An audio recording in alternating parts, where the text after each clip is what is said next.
choosing transistor sizes. As mentioned previously, the basic rule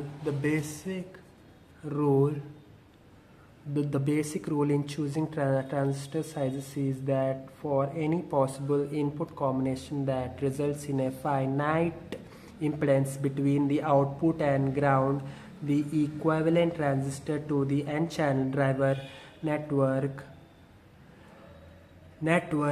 should have a W by L at least one half that of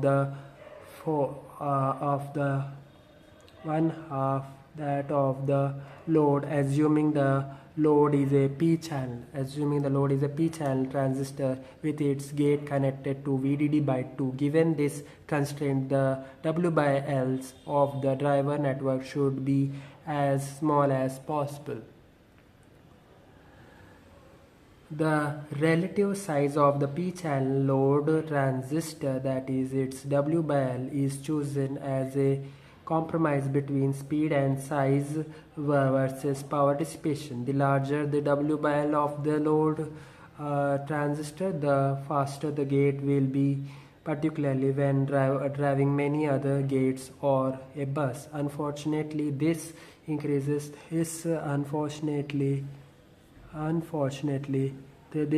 the power dissipation and the area of the driver network. A typical W by L might be around 5 new meters L min or 10 new meters L min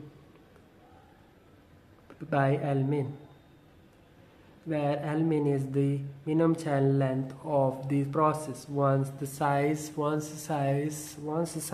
of the load transistor has been chosen, then a simple procedure can be used to choose W by Ls of the drive transistor. Although it is not optimum procedure for maximizing speed, the difference in speed between the resulting gate and the optimum gate is usually small. The procedure is as follows.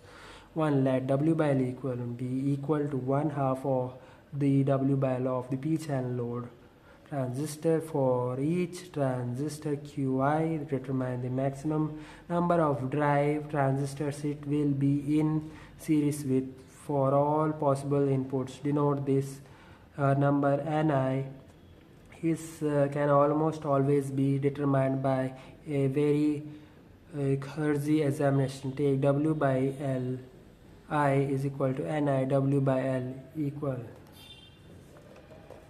As you can see in this figure, an alternative and inferior realization of subnetwork 1 of figure.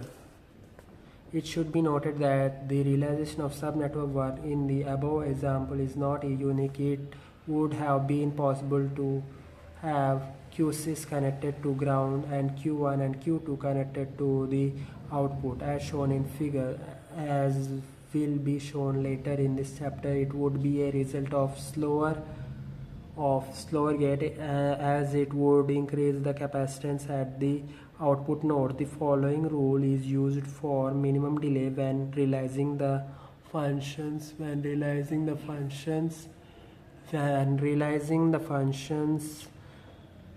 by a series connection of subnetworks. Place the more complicated subnetworks closer to ground. This keeps the parasitic capacitance introduced by the transistor junctions as close to ground as possible, which in turn means they are being discharged by the smallest equivalent resistance possible. This principle particularly important for dynamic gates, which will be described in a larger chapter. As a final note, we never realize NMOS gates that can have more than 4 drive transistors in series, as this world series seriously degrade the speed of the gate.